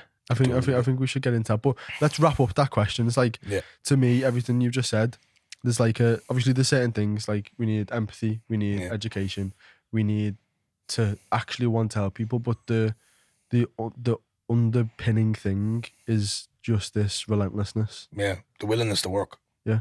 If you're not, like, it sounds so simple, just effort. Yeah, you've got a saying that you always say. I don't know where it came from. We always say, work is all we have. Work is all we have. Oh. So you boil down any situation you've ever been in your whole life, there's one thing that you have to get out of it and to get into it and to get to anywhere, it's work. Yeah. You know, you're sad, work on it. Yeah. You're angry, work on it. Yeah. You got a lot of clients, work on it. The work is all you have. You haven't got a lot of clients working. Yeah, exactly. Well, that's what Dr. DeMartini says, isn't it? He's like, you can have the difference between a vision and a dream is whether, so like yours, like everything you've said there is like, I'm going to be one of the best coaches in the world. Yeah, it's a vision. But then it's a vision because all of the things that you're doing now and the daily actions that you're doing are moving you towards that. Yeah. One day at a time. Whereas it's dream It's as not if it's just a like, pipe dream. I'm going to be a fucking millionaire. But you do absolutely nothing to invest money. Yeah. You do absolutely nothing to save your money. You just spam it all. You're not going to be a millionaire. That's a dream. People think it's going to fall in their lap. Yeah. You know, people think it's going to fall on your knees. A lot of times, to get where you want to be, you have to be on your knees. You'll be crawling, man. Yeah. You know, you got to be there. You got to be doing what you got to do. Yeah. That's the In the reality of trenches. it. In the trenches. In the trenches, Going to war and all that. It's like, two lads thrown in their Monster Factory hoodies and they're going to war. Fuck's sake. Fucking Yeah. bucket. So yeah, let's speak about hypertrophy because Okay.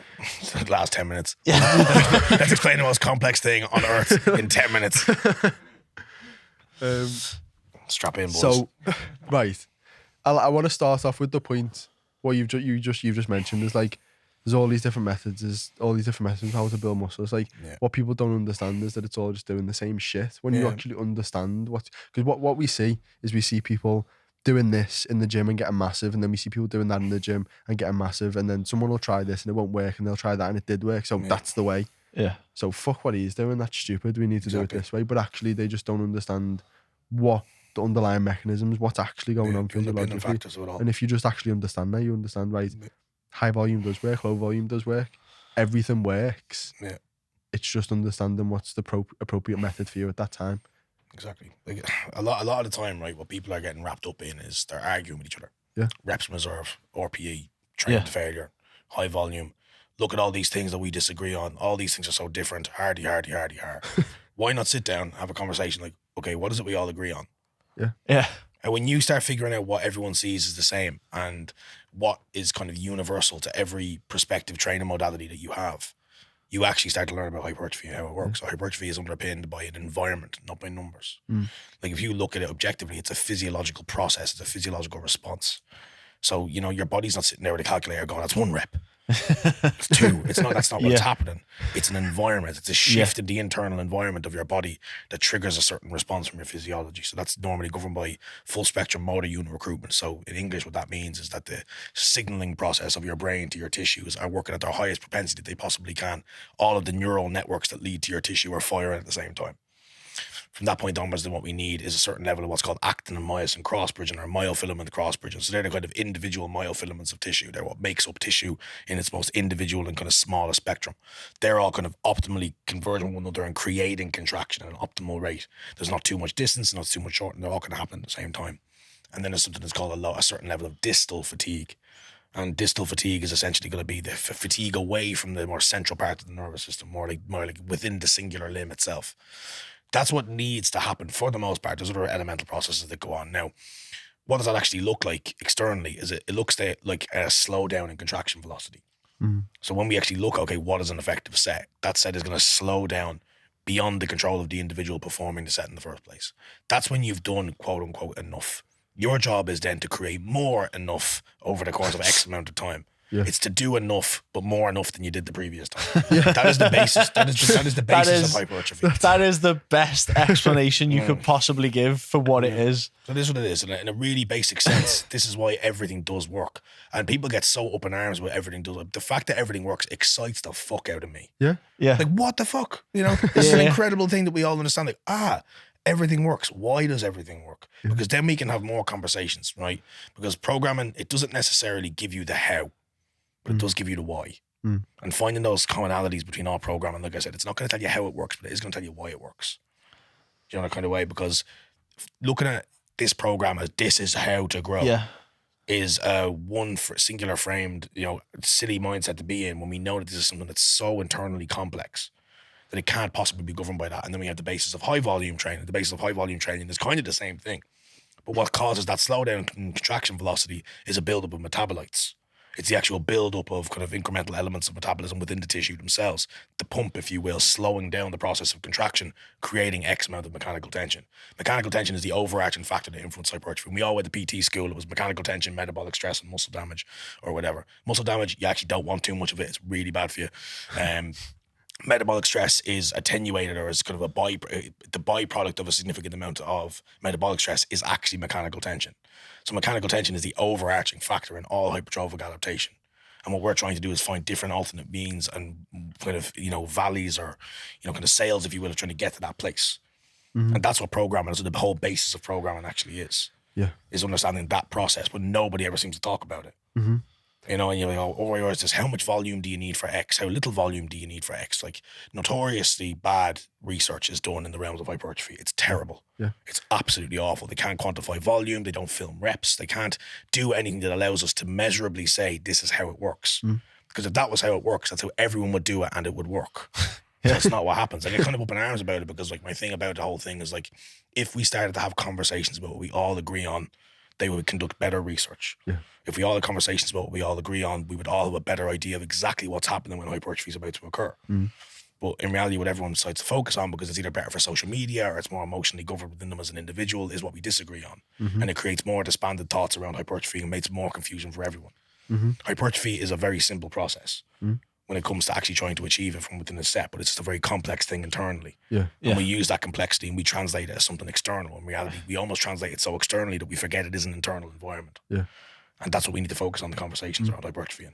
100%. People are talking about numbers and it's like volume and working out. It doesn't really actually fucking matter. No. If you just destroy yourself. Like the biggest people you know this morning, the tweet I was talking about this morning that I posted, tough pill to swallow.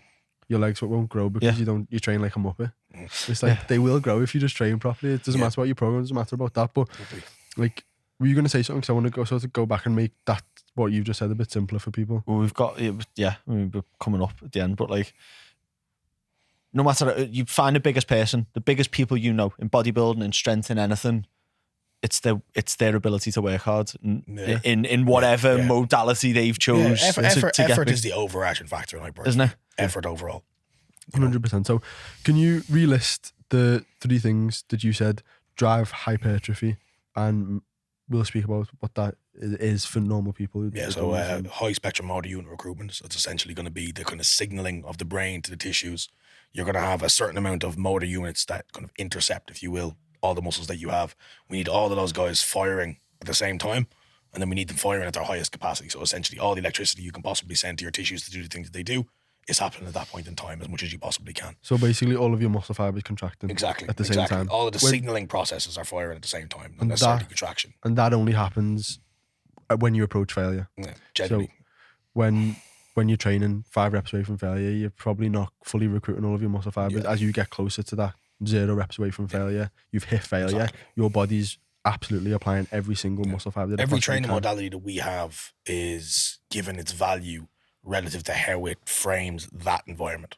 Yeah. You know, how it frames that thing happening. I think people forget, like, at a basic level, it's like, oh, well, I've done 12 reps, but your brain, like you said before, your brain doesn't know it's 12 reps. No. Your brain just knows that you're telling it to move this object. Yeah. And it fucking can't anymore. Yeah, exactly. It doesn't know anything more than that. Reps are an avenue to create that environment. It just knows, right, my brain keeps telling my leg to push this big object from here to here, but I'm really fucking struggling to do that now. Yeah. And then, so number 2. Then it's optimal acting and myosin cross bridging. So we haven't really got time to get into that fully, but we just need to know that happens when things go slow. Yes. Well, essentially what that is your muscles, as you get to kind of the most internally kind of, minute part of them, element of them, they're essentially two kind of what looks like a caterpillar, and they grab onto one another. And that capacity to grab onto itself is essentially what governs the shortening capacity of a tissue. That's what happens. It just grabs onto another part of the tissue. This is really simplistic, obviously, and it pulls itself in. It's like Velcro. I always think of it. Exactly. It's the easiest way for my brain to... caterpillars. Caterpillars, that's kind of thing as well. And then a certain level of distal fatigue. That just means localized fatigue. Yeah. That's almost the translation of the other two things. Sorry to interrupt. Before we go into that with the actinomycin thing, can you explain to people why that happens optimally when things are slow? So it's, I forgot what the name of the enzyme is.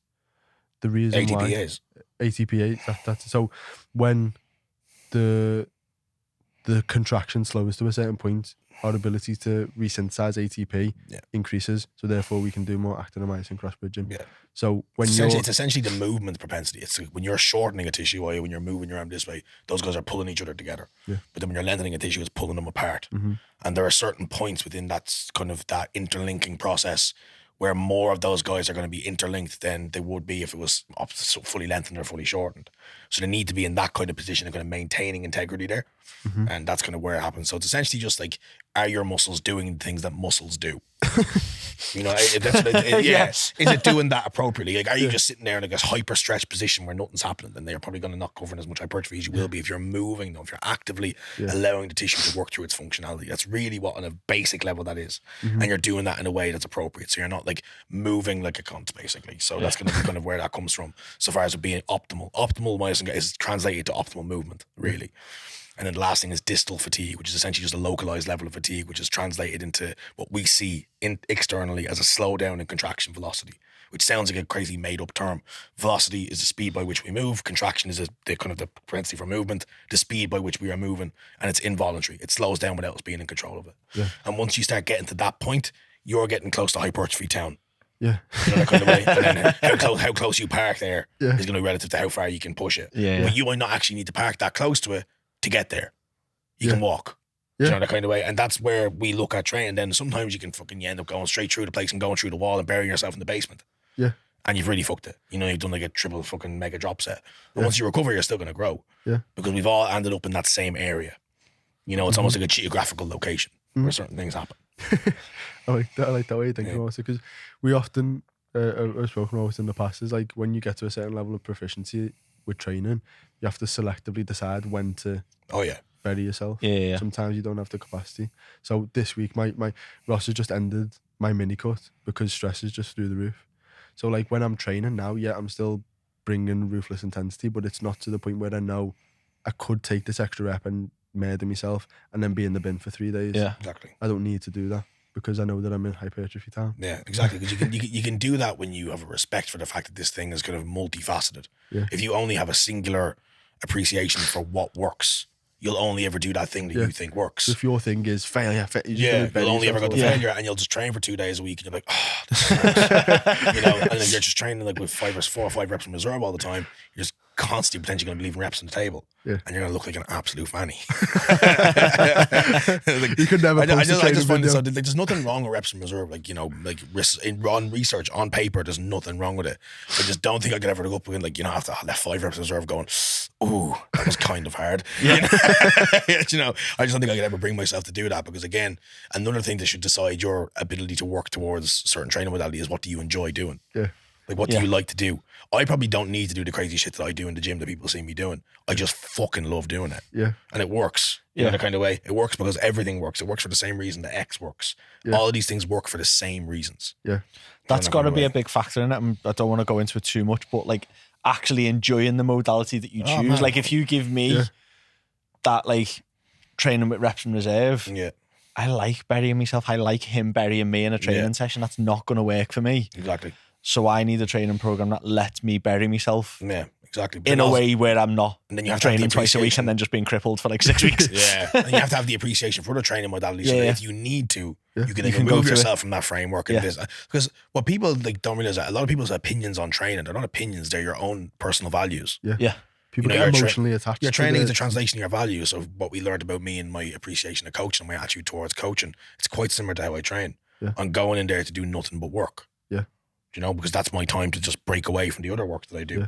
You know, so for some other people that are like, so for example, my friend Holly, exceptionally talented individual. Her name's Holly David. She's excellent. She trains with reps, but she's a very, very kind of pedantic individual. Do you know? So she's very numbers oriented, very systemized. So her training is very much like that. She likes that reps in reserve, calculated, systemic approach to her training. So I think the overarching message for people to understand when it comes to hypertrophy is that everything works. And if you're trying to figure out what modality you want to lean towards, just try asking yourself, okay, why do they work? And stop trying to ask yourself, how does it work? Because why it works is going to give you a far more kind of positive appreciation for what hypertrophy is as a process than working for how. Just try find why, and that'll be what you need to do. Boss. Should we wrap it up? Lovely way to wrap up an episode, I think. Yeah, fantastic. I seen the time. I was like, I'm going to just do something really cool here. Ross, thank you so much for joining us, man. It's been a pleasure. Thank you so much for having me, boys. I appreciate it. Massively. Thanks. Our first legit guest in the legit studio. It's badass. I want one of these, bro. If you enjoy it, because I know we probably would have got a lot of new faces due to just hopefully piggyback onto your following. Oh, yeah, I forgot about that. Forgot I'm a person. Like, which camera am I looking at? If anyone wants to kind of figure out anything else about me or speak to me about anything, I appreciate a lot. You guys probably aren't bodybuilders or listen to this, but anyone who wants to run anything by me coaching wise or just run questions by me, maybe don't feel comfortable asking other people, I'd like to think that I can be pretty accessible in that respect. So it's at Ross, a team pro coach. So you'll find me on Instagram predominantly, but if anyone ever wants to email me or just reach out, you can find all my contact details there as well. I'm always happy to help. YouTube as well. Oh yeah, shit. YouTube stuff. Yeah, forgot about that. Yeah, I'm a vlogger. I have a YouTube series called Walk the Walk. It's documenting my own prep and kind of my life revolving around prep and coaching. And you can also find that thing if you go through my Instagram or just look up Ross Byrne on YouTube, where you'll probably have to sift through some pretty strange podcast titles, a video of me talking about steroids, and then you'll probably eventually find it. You'll probably find it there. It might just take a little while, but I appreciate it, boys. Thanks so much for having me. I really do mean that. Thank you. Boss, if you enjoyed today's episode, please leave us a review, a little 5-star rating. Don't do anything less than that. Why would you do that? Why would you do 4? Just do a 5-star rating. Leave us a review and it will help us reach more people. So thank you. Thank you for listening. See you next week.